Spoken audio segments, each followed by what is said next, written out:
Hey, my name is Petra Cruz, and I'm obsessed with all things birth, but especially VBAC.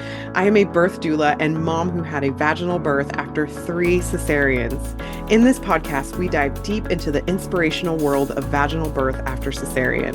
In each episode, you'll hear inspiring VBAC stories, practical tips from professionals who've championed the VBAC cause, as well as my personal journey and how it might help you on yours. From mindset shifts to evidence-based practices, you'll leave each episode feeling inspired and informed. Get ready to soak in the wisdom, embrace the strength within, and join this incredible VBAC community. This is the VBAC Junkie Podcast.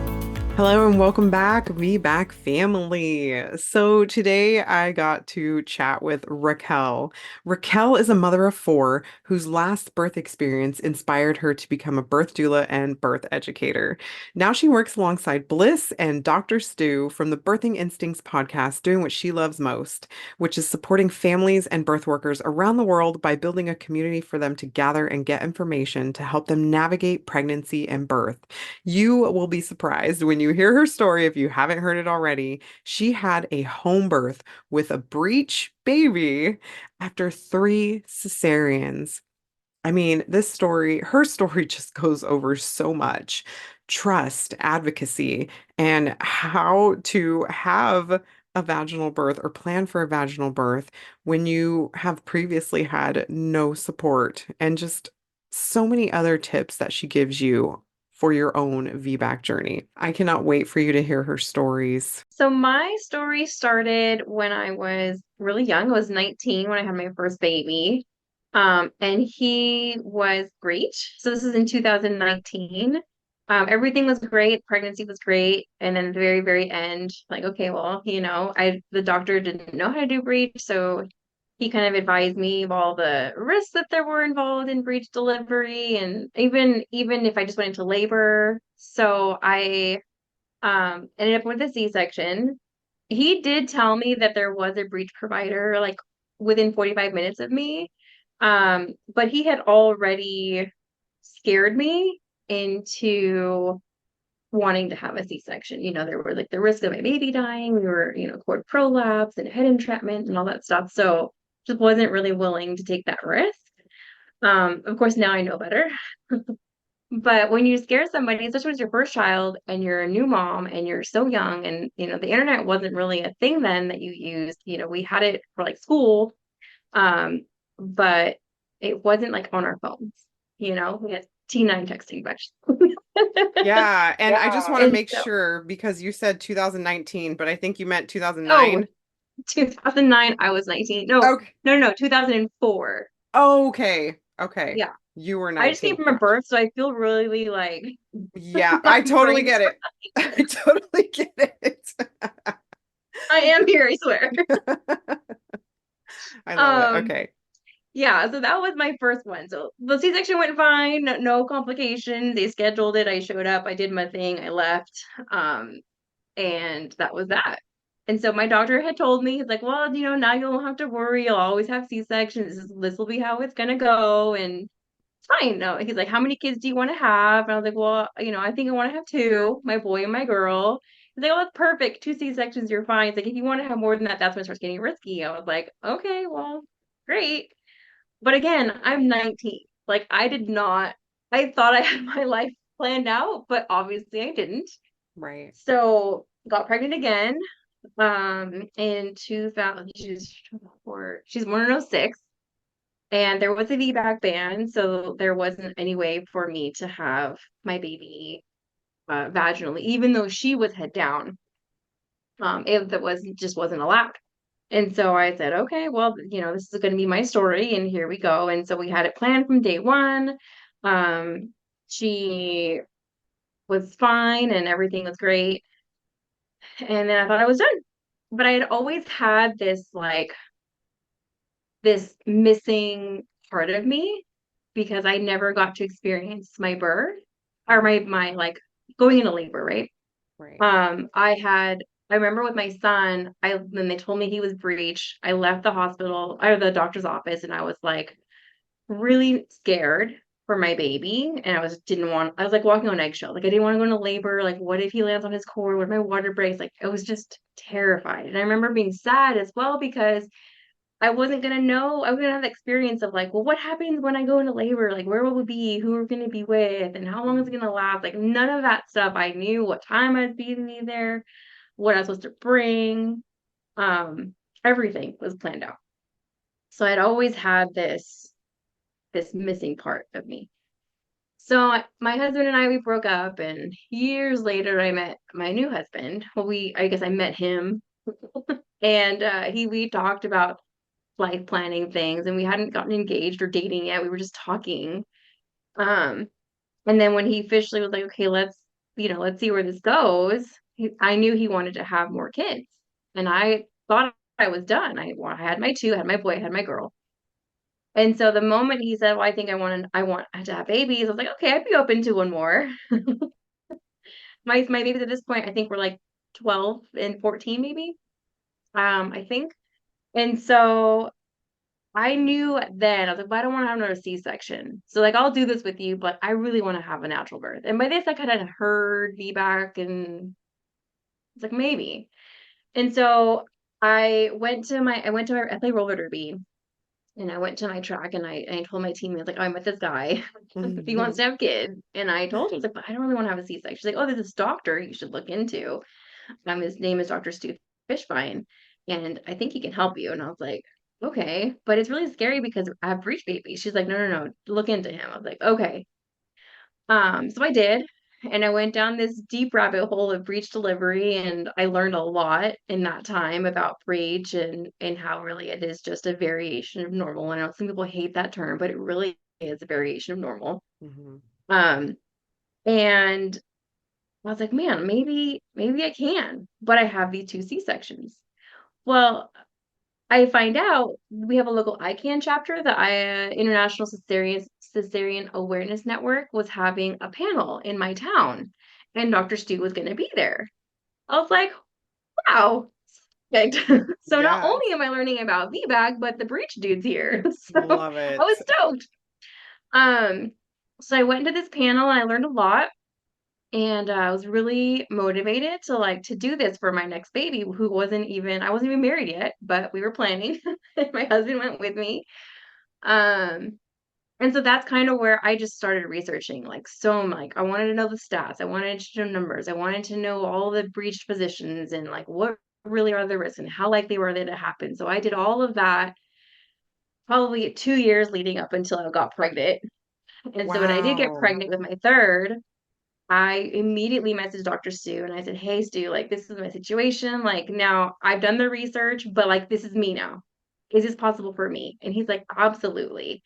I was like, okay. He's a little pricey at the time, so I couldn't afford him. But my doctor in the hospital was like, even though there was a VBAC ban, I told her, like, I really don't want a C-section. She's like, okay, well, you've had two. She's like, I can support you. She's like a unicorn doctor in the hospital. She's amazing. Love that. But I can only support you if the baby's head down. I was like, okay, got it. I've done this before with the head down baby. I think I could do it again.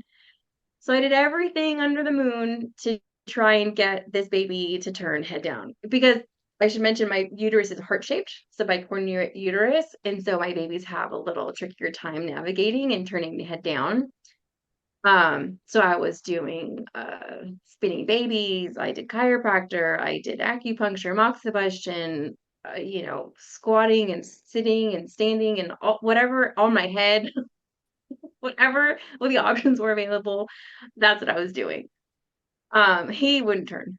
So it's a repeat C-section for me. Mm. So I thought I was done again, and I wasn't. Pregnant again. Um, Semi oops, semi like we were thinking about it, but it ended up happening before we really made a decision. So I'm pregnant a fourth time, and they're 2 years apart. So between that pregnancy and my next pregnancy, just for my own sake, I learned a lot about advocacy. Birth started to become like in my world. I wasn't a doula, I wasn't an educator, I wasn't doing any of that stuff, but I was really interested in pregnancy because I didn't want other people to experience what I had experienced, and friends are getting pregnant around me, and they'd always ask me like, "How was your C-section? How did it go? What did I prepare? And how did I do this?" So I was kind of like always answering birth questions. So I stayed in it. And so I learned a lot about advocacy between 3 and 4. And so when I did get pregnant and I knew I still didn't want to have another C-section, I went to that doctor in Ventura who I should mention I went to for baby number 3 as well.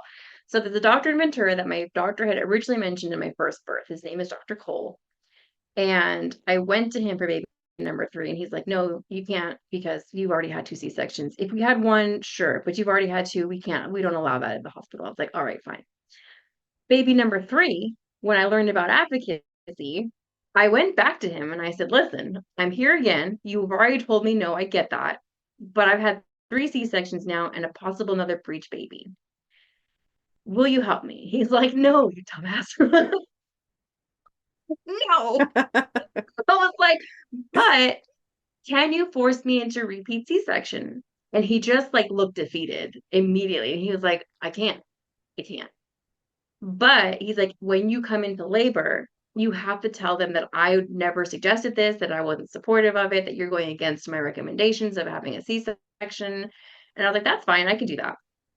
I was like, cool. So I had a hospital option. And although he wasn't excited, I was excited. Yeah. Um, But I also wanted to talk with Dr. Stu again because, he's the professional. And I had built this relationship with him that he doesn't really know about. I love it. 4 or 5 years of me Yeah. just listening to his podcast and doing all the research. His voice was super familiar to me, and Yes. I feel like I knew him. You know how you Oh, just watch TV shows like you literally, I feel like I'm listening to myself because I did the exact same thing, like planning for my VBAC. I listened to his podcast and everything. I chatted with him online. So I totally get it. I was like, it's a familiar thing. I get it completely. yeah. So I went to him for number 4 and I said, "Okay, I'm in a better financial situation. We can do this. We're married, we bought our house, like everything's good to go. Like, would you be able to still attend if it was 3 C-sections?" He's like, "Yeah, but I'm going on sabbatical." And I'm like, "No, like I finally have all like everything lined up and you're leaving? It's like having your favorite lip gloss and they discontinue it." I'm like, terrible. Yes. Oh, So I was like, "Oh man." I was super bummed, but he's like, "But I have this girl that has been shadowing me for the last few years. Her name is Dr. Victoria. And you might like her." So I met her and I loved her. She was like super ecstatic about birth. She's brand new to the world, but had lots of experience with breech and was super confident. And I was like, "Yeah, we can do this." She was like, "My people." It was beautiful. Um, so we had now a decision to make. Do we do it at home or do we do it in the hospital? And when I really thought about it for like a hot second, I was like, well, I know my risks are higher in the hospital. I know my success rates are higher at home. And my risk of rupture is lower at home, well, without interventions, right? So I was like, I think I want to do this at home where I have control. I don't have to fight at the hospital. I don't have to tell them like my doctor wasn't supportive of me. And it's just going to be, I had to deliver in a surgical room. They do VBACs in surgical room and breaches. So I was like, all right, well, I want to be home in like my house with my own tub, my family. And so we went with the home birth and the rest is history. oh, I love it. So then how was this pregnancy? Was it any different than your Oh my other God. three? It was all of my pregnancies were super easy. Emotionally, the hardest one I think would be 1 and 3. The first one because I was like devastated that he was C-section. The third one was because I had that hope. So it's constantly like maybe, maybe, maybe, and then no. So the fourth one was just like I just got to enjoy my pregnancy. I didn't have to worry about whether my baby was going to turn or be, head down, and I didn't have to worry about lying. I didn't have to worry about anything. So I just really had a great pregnancy, and I was super happy throughout it. Wasn't stressed out about it. Mm. It was probably the best pregnancy I'd ever had, even though they were all like, really not complicated and I didn't get really nauseous or anything. And I was pretty comfortable most of the time until the very end. And then I was like, okay, Oh my gosh, that you're is ready to have the incredible. baby out of you. Yeah, Yeah, so definitely. definitely. So when it came down to the end of pregnancy, how was that? Um, I wish I wouldn't have told people that I was due when I was due because they just all started messaging me like around that time. Like, people I hadn't talked to in like weeks or months. And I was like, oh my God, leave me alone. That was probably the most stressful part of pregnancy was like everybody else kind of being on their timeline and checking on you and mine. And they're all have great intentions. I get it. And they're all excited. So am I. But like, I'm pregnant. It's summertime. Uncomfortable. Like, go away. Yes, I'm Yeah. still pregnant. Leave me alone. I know. I even tell some of my clients, like, if you don't want to be bothered, like, tell them the month after your due date, like, Yep. that's your due date. Absolutely. I 1000% tell it to all my doula clients. Like, do not tell anybody your due date. Give them like a month later, and that Yes. way they just leave you alone. Yeah. Like, And so did they know you were having a home birth too? All these people that were checking on you? some of them did, some of them didn't. No, some of like whoever needed to know knew for sure. Like my family, like my parents. Um, But most of the people, I don't think they really talked about it and they Mhm. didn't really question it because they didn't, they don't know they've seen options and nobody's like, hey, are you going to be in a hospital or at home? It's like, no, you just assume you're at Right. home or you're at the hospital. Yeah. So no, I didn't really have that. I did, my family told me later, like after I had the baby, that they were really worried about me, but they just Mm. didn't tell me. I was like, well, thank you for not telling me. I Yeah, really appreciate seriously. it. Um, but yeah, so they were pretty supportive on the outside of Yeah. what I was doing, Well, even though that's they had good. their own little fears inside. Yeah, so it was really Right. nice. So when did labor start? So I was a week for 41 and 2 days, I think. Okay. I went to dinner with a friend and it was like an early dinner. I guess my husband says I got mad at him that day. He's like, you were so angry with me. Like, I didn't know you were coming back home or not. I was like, I don't remember. Oh my gosh. Those hormones, they were taking over. Yeah, he called my doula and she's like, "Oh, she's gonna have this baby real soon. Don't worry, everything's fine. She's gonna come home. It's gonna be great." I went to dinner with a friend, and as I'm sitting there, I'm feeling like this tingling sensation in my back, and then it would go away, and then it would come back, and then it'd go away, and it was like, huh, that's kind of weird. I've had prodromal labor pretty consistently, so that was just like super intense, really fast, and then go away, and then super intense, and then go away. And this one was like really just like, "Hey, hi." I was like, "Huh, this is different." Yeah. And I started to notice a pattern. And I was like, and I'm not saying anything. I'm just talking and we're eating and then we're leaving. And they're like, okay, well, I guess I'll see you later. I was like, I don't know. I may not see you for a couple weeks. I might have a baby today. And they're like, all right, high five. Love So I it. left. And I got a message from Dr. Victoria and she's like, hey, I'm officially off call. Dr. Stu's in town now and he's gonna take over for me. So she had a vacation planned around like my due date, I guess. And so I wasn't sure if she was gonna be there or Stu was gonna be there. But she had taken care of me all through my pregnancy, so I had gotten to know her and everything was great. Um, but then she sent me this message at like I think it was like 6:30, 7 o'clock, and I'm like checking my phone. It's like, oh, do I tell her I'm in labor or do I just like let Sue take over? But I Yeah. wasn't sure. I'd never been in labor before. Like, what if it goes away? So I'm not gonna say Right. anything. Let her go on her vacation. Everything's fine. So I head home and I'm like, okay, well, I'm just gonna like clean a little bit. I'll clean my bathroom for sure, and then I'm gonna try to go to sleep. So I did all that. I tried to go to sleep and I was super uncomfortable. It's like, there's no way I'm gonna be able to sleep through this. It was probably 10 o'clock at this point. So I let my team know. I was like, okay, guys, like I'm officially in labor. Um, well, I'm just gonna be pacing around. So I'm like doing my thing, I'm laboring. One of my friends who's coming was from 2 hours away. So she comes to Santa to visit me and where she gets there around midnight. And I'm like, sweet. So she's like counter pressure on my back the whole time. Oh, nice. Everyone else is kind of like, well, it's still early. I had just told him. Um, they start coming. Something tells them like, let's start moving.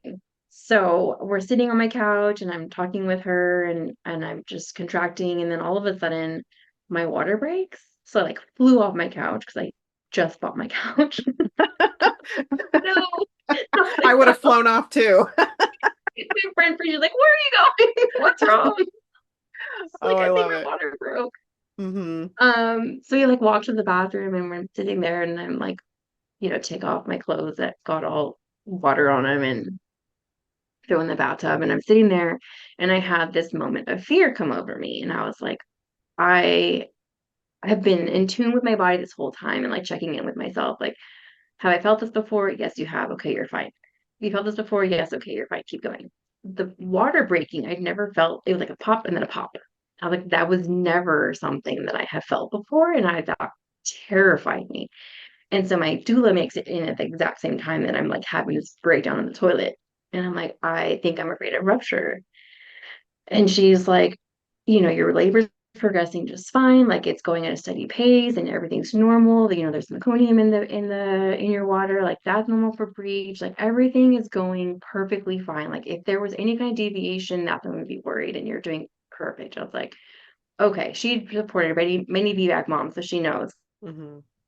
So then I was like, okay. So I went out the window. I was like, okay, I'm fine. I'm gonna keep going. And I did not visit that again. And so it was great. And at some point, I end up in the pool, and Dr. Stu gets there and checks me, and everything's going fine. He goes to lay down because I'm still not pushing yet. And so I'm in the pool and I'm waiting, and I start feeling this little like pushy in my body. I'm like, oh, I think something's happening. Yeah. I'm tired. It's probably, I don't know, 4 or 5 in the morning by this time that I'm starting to kind of, I don't know, probably later. Who knows? Anyways, it's still Yeah. a little pushy.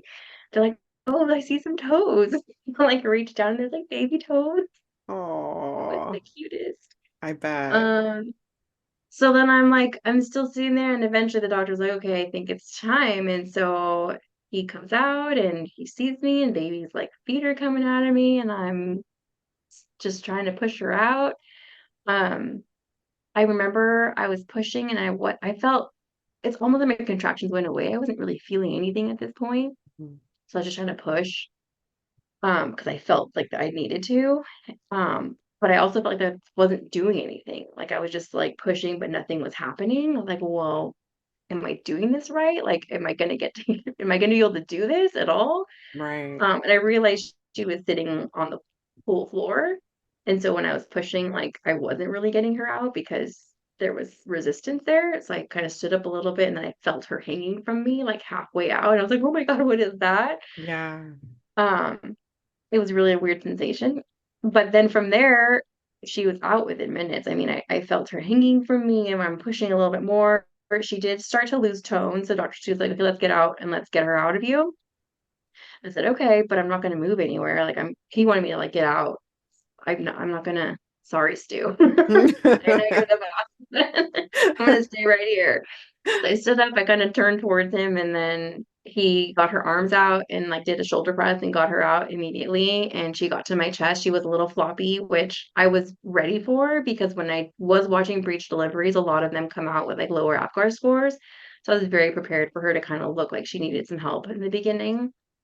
And everybody else was like calm and not scared either. So like, okay, this is normal. And so I'm holding her. And I remember feeling really lost. Like I didn't really know what to do. I knew what to do, but I didn't know what to do. I was just holding her. And I reflect later and I was like, I knew I was waiting for somebody to take her from me, especially because she wasn't really in her whole body yet.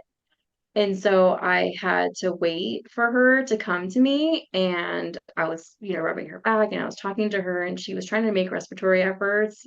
But so she gave her a pat on the back and then gave her back to me and she was crying and she's, doing just great. But as I'm holding her, I'm still just waiting. Like somebody take this baby. Like I'm not supposed to be holding her right now.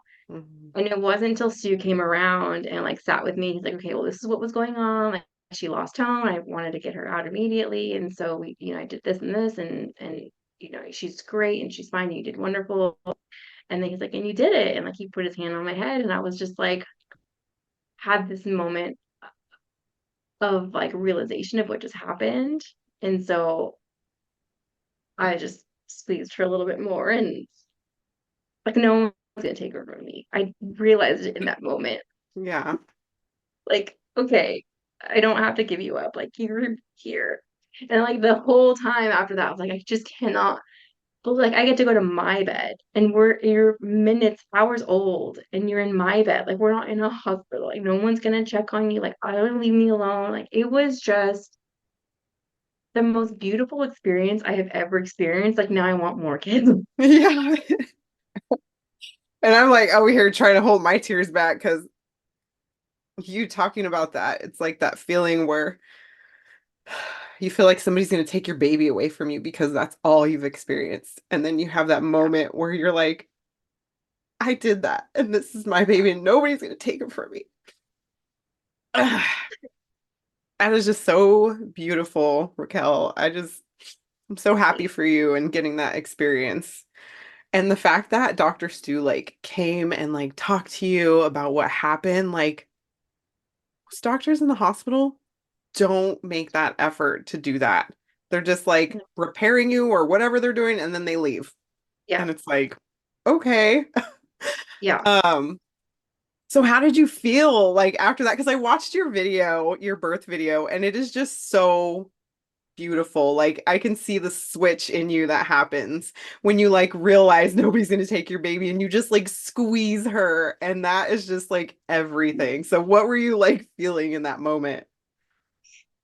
Oh, I mean, I remember apologizing to her because I knew I couldn't connect to her. People were like, "What are you talking about? Like, why are you apologizing to her? Like, you did a great job." And it was like, no, but like, I know I'm not here for her yet. Like, and I realize now, looking back, like I had to desensitize myself Mhm. to my births because the pain that I felt the first time was so great that I heard him crying in a corner and I couldn't comfort him.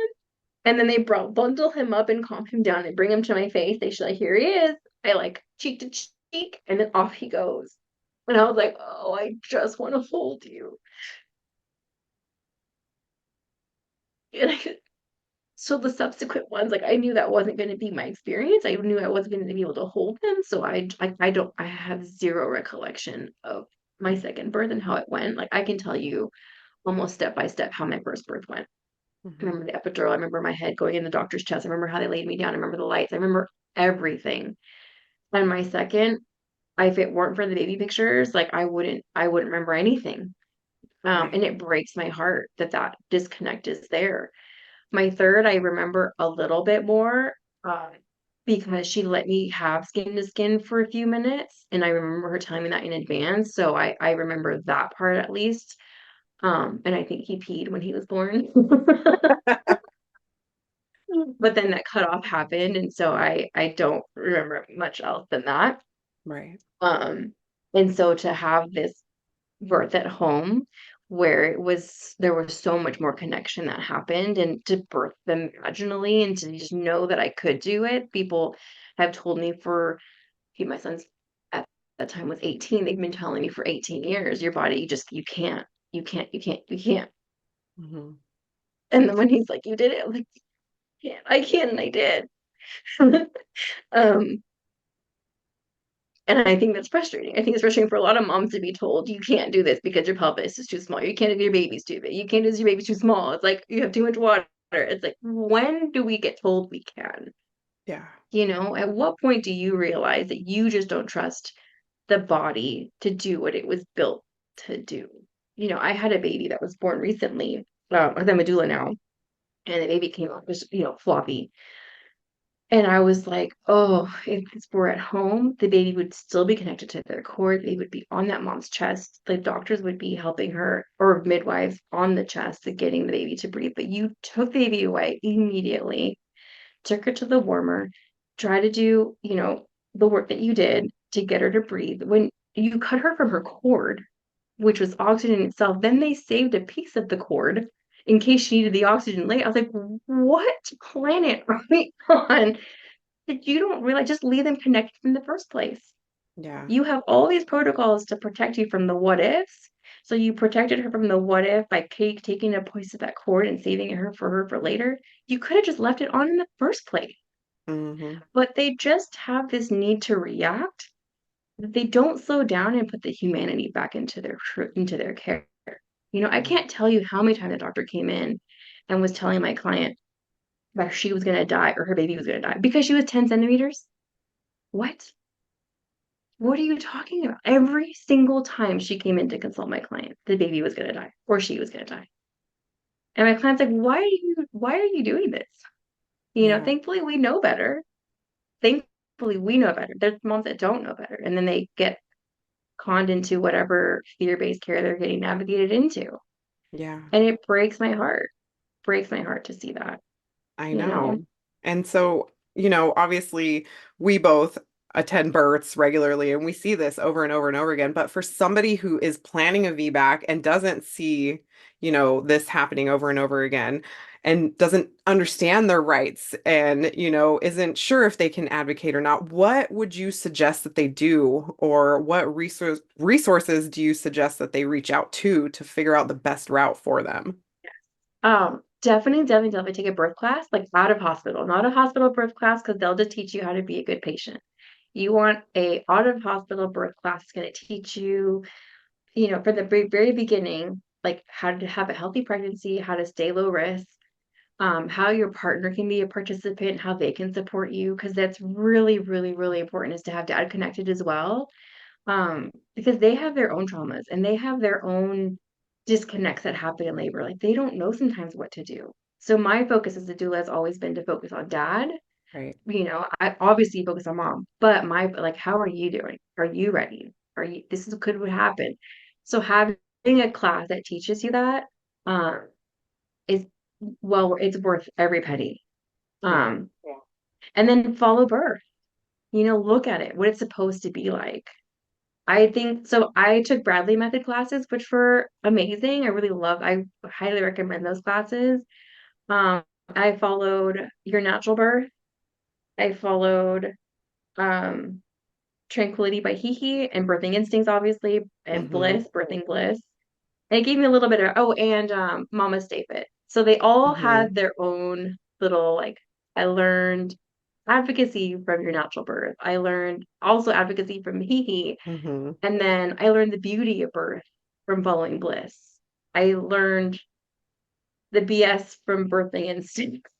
And the Mama Stay Fit taught me like how to move and like where your body goes. And so those were like my go-to pages that I followed. But watching birth and looking at birth, I think is key so that you can build that confidence and it's not scary. You can do it and you see what birth looks like at the end. Blood isn't scary and baby needing a minute doesn't always scary, and Right. yeah, that's my No, I go-to. love that. I love that. So, if somebody wants to like create a supportive birth team, what would you say the best way to do that is? Because sometimes it's hard to find like somebody who will even support your birth, um, whether that's hospital or home birth. So, do you have any suggestions there? Yeah, I say focus on your dad or not on the dad, the other parent. Because they're really going to be your key support system. So I sent a lot of information to my husband. I created like a playlist for him to listen to of all the different podcasts where they talked about VBAC and breech. And that made him feel confident because if he was confident, then he could support me. So Yeah. that was really important. And then finding a doula was really important. And one that, is aware of VBAC and specializes in that. Hmm. There's no real special training they have to have, but as long as they know about it and they've also helped other moms, that's really all you need. Because the VBAC really is just a birth. You have Right. this extra little risk factor, but it's minute, you know. Yeah. So that brings me to another question. So what changes or improvements would you like to see in the way Oh, VBAC is approached or supported? we'll absolutely get rid of VBAC bans because they're ridiculous. Yeah. Um, I just cannot. I don't understand why they're still there. Hmm. Um, so that would be first and foremost. And I think just to have providers more supportive, which is like never going to happen. They're Right. just so driven into this. Well, you're going to rupture, you're going to rupture. It's like, all right, thanks. Yeah, So just absolutely. changing the conversation. So joining like ICANN, where you learn about support, VBAC facts, and um, the VBAC link, like all and your podcast, like all these different resources that get you on board because you really just need yourself. You can birth alone at home in a tub, so you have that confidence and you can speak up to the doctor. I wish I had spoken up at baby number 3 and be like, but you can't force me to C-section then, but I didn't know.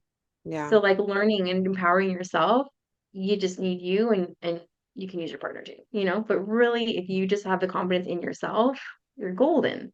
Yeah, That's absolutely. real And life. it's like if you know better, then you do better. And, Yeah. even if you didn't have the resources before, now you do. It was so hard for me to like not dwell on the past because I didn't do this. I didn't Yeah. advocate. I didn't know I had options. I didn't ask the questions. But you figure it out along the way, and that's okay. Like nobody Yeah. knows everything. So, Yeah. yeah. It's so hard. You know, I mean, and we're doulas. We're still learning like every time we go to a birth, like, oh, Yes, that's different. absolutely. They're I not, don't none feel of us. like Yeah, I don't feel like anybody can know everything. Even if they've attended like 500 births, like you could have a birth that you've never had, a cord snap or just like, crazy Yeah. things that just don't happen every day. So, yeah, I think that's so important. Well, I'm so appreciative of you just like sharing your story with the world and just like getting it out there that you can make a different decision than what is considered normal, and you can have a good outcome, and you can choose where you give birth, and there are resources out there for that if you look for them. Yes. So if somebody were to want to like connect with you and chat with you or even work with you, what would be the best way for them to do that? They can email me at Raquel at pjdoula.com. Pride and Joy Doula Care is my doula business. Or they can find me on Instagram. It's Lolita's Rebellion. Love Um, that name. exactly. Yes. Perfect. But yeah, that's about it. Awesome. And is there anything that you like to specialize in, or you just support all births? It's a all births. I do like people come to me a lot for C-sections when they're breech. Hmm. We don't have a local uh, OB who specializes in breech anymore, so we just have C-section and spinning babies as our options.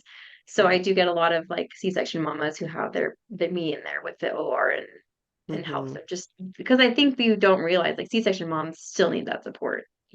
There's still a Absolutely. lot that goes on that they can just have you there and I walk them through step by step what's happening. They can't see anything, you know? Yeah, I So know. It's so sad.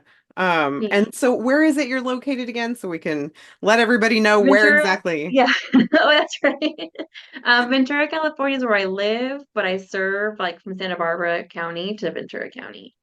Perfect. Well, thank you again so much. I definitely did not expect to get so emotional the way I did, but oh my gosh, I just relate to your story so much. And again, I just appreciate you sharing with the world, and just making this more normalized. So thank Yeah, you. of course, anytime.